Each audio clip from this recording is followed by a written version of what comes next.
2 attempt दिए हैं और दोनों में इंटरव्यू दिया है। तो इस एग्जाम में सबसे इम्पोर्टेंट एक तो रिवीजन है, प्रैक्टिस है। उसमें मूड खराब होता है तो उससे मेंस पे बहुत ज्यादा डिपेंड करता है। तो क्यों आए थे मुझे देखने के लिए?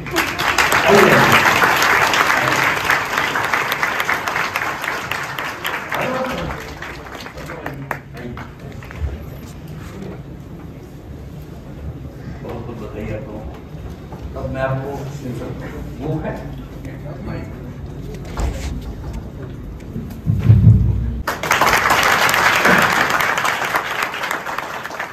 236 का मोटा मोटा मतलब है कि आईपीएस बनने का चांस है, लेकिन उसके बाद आईएएस का है।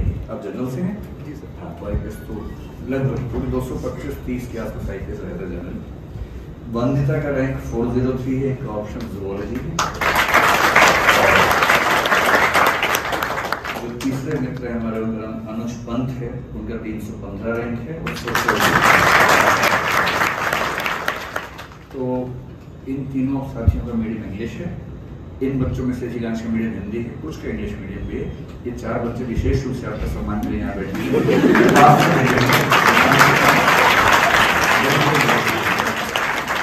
इन्होंने बहुत जिद की जब टॉपर से पास कर बैठ जाइए।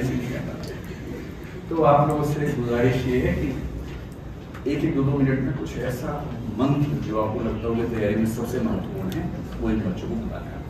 उसके पहले वो नए मुझे नए हो गए तुमसे याद होगी देखते तो इन्हीं से दिलवाते हैं। अब वाले तुम जो पैदा हुए ये सबसे होना बच्चे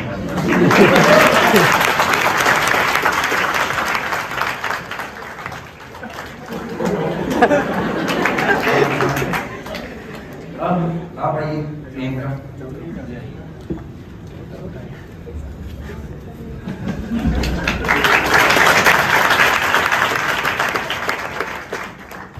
अब 2 में से एक प्रशांत को नहीं है तो तुम्हारी बैठे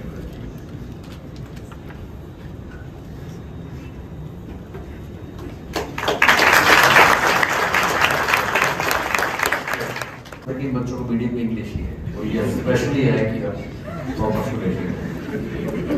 तो अब 1-2 मिनट टिप्स मिलेंगे तो नोट कर लेंगे। देखो टीचर्स कुछ भी पढ़ाएं, कुछ ऐसी टिप्स होती है जो वही दे सकता है जो खुद खेल में निकला होना है। मैं कभी नहीं करना है जो तुरंत खेल के निकला है, उसे जो पता होगा उसकी बात अलग होगी। तो जब भी मैं टॉपर आपको टिप्स दे, उनकी वैल्यू सबसे ज्यादा है, उन्हें गांठ बांध के अभ्यास में ले आना है। ठीक है?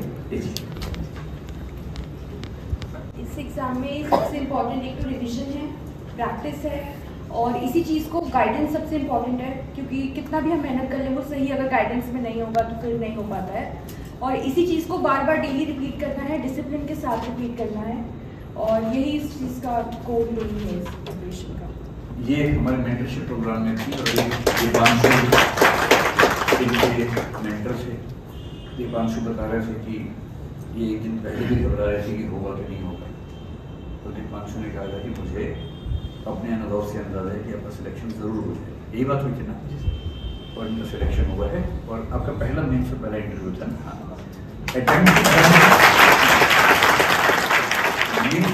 पहला था और क्योंकि रैंक अभी वंदिता का 403 है तो मान के चलेगी एक बार फिर से अटेम्प्ट देंगे ही और अगले साल उम्मीद कीजिए कि सिंगल डिजिट 2 डिजिट से ऊपर नहीं, है ना? ठीक है, अब आप बताइए। तो मैंने तो 2 अटेम्प्ट दिए हैं और दोनों में इंटरव्यू दिया है। तो उससे एक पता चलता है ना कि अपने हाथ में बस मेंस है।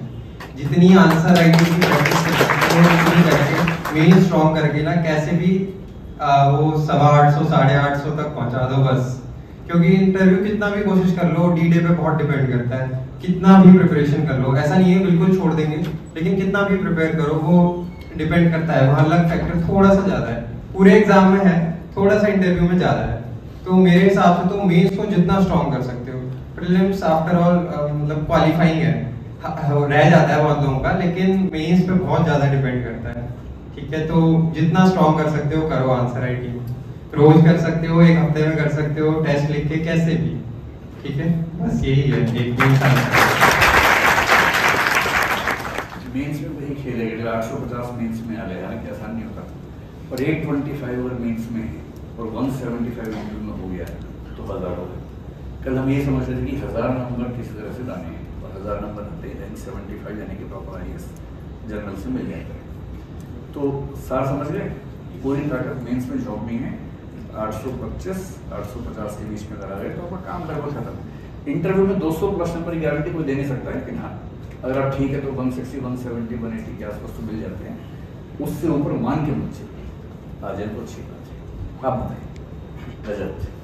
मैंने ये पाया कि जो टेस्ट सीरीज हम देते हैं या फिर मॉक्स देते हैं तो उसमें अक्सर कई बार ऐसा होता है कि कई बार ज़्यादा देते हैं या फिर मार्क्स कम आते हैं उसमें, तो उसमें मूड खराब होता है। तो उससे बहुत ज़्यादा मतलब जल्दी बाहर आइए ताकि अगली बार उससे सीख के नेक्स्ट टेस्ट दें, क्योंकि टेस्ट जितने देंगे उसी से इम्प्रूव करेंगे, और अगर एक में ज़्यादा खराब के बाद रुक जाएंगे तो पढ़ाई भी नहीं होगी और फिर उसमें आप वापस डेवलप करते रहेंगे।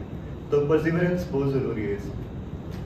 और जीवेरेंस यूपीएससी के सिलेबस में इसका मतलब है लंबे समय तक धैर्य बनाकर किसी चीज़ के पीछे पड़े रहना, पेशेंस, और लंबे समय तक निरंतर मेहनत को जोड़ देंगे तो बनेगा परसिवरेंस। तो सार क्या क्या निकला समझ गए आप लोग। तो रजत यहाँ एंथ्रोपोलॉजी के स्टूडेंट रहे हैं, उसमें QIP का हिस्सा थे, और अभी इनके टीचर भी बाहर मुझे मेरे साथ में। तो होता वही है कि पढ़ाई सब बच्चे करते हैं, स्ट्रेटेजी असली खेल है, कहाँ कौन जीतता है। तो जो आपने टिप्स ली होंगी, पहले टिप परसिवरेंस, इसका मतलब छोटे छोटे रिजल्ट से परेशान नहीं होना, एक बार टेस्ट में नंबर खराब आ गए तो आप घबराए गए, वो सब जुटे रहना है, मेहनत करते रहना है। दूसरा मेंस इज द की, लगभग सारा दारोमदार मेंस पे जितने प्रैक्टिस हो लिखने आंसर राइटिंग की उतना बेहतर है।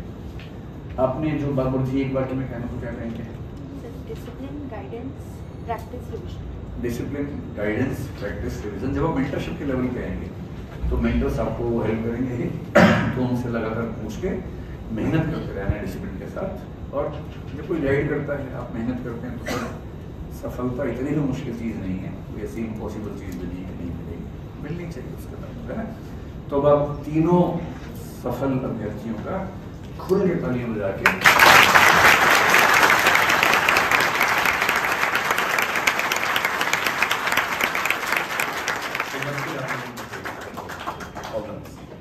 फिर मिलेंगे। माइक मुझे दे दीजिए, और ये बुक आपको लेके जा रही है।